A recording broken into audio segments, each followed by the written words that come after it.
Abdul Samad dia akan jadi ketua pembangkang. Kalau dia tak mau jadi ketua pembangkang, kita hantar dia di pulau Sebatik sana.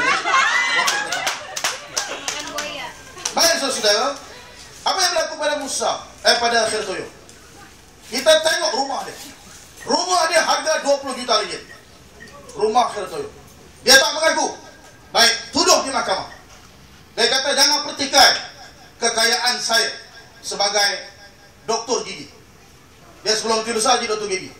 Sebab itu dia boleh cari 20 juta. Dia kata habis semua gigi rakyat di Selangor dia dah cabut. Sebab itu dia dapat 20 juta. Dan akhirnya terbukti di mahkamah, bawa mahkamah, dia rampas rumah dia 20 juta. Karena mana mungkin, walaupun dia doktor gigi lah, lompong gigi orang dia cabut pun kalau dia dapat 20 juta. Ini saudara, seorang menteri besar yang tak ada pemikiran memikirkan tentang rakyat. Dia sapu kekayaan. Sama juga macam Musa.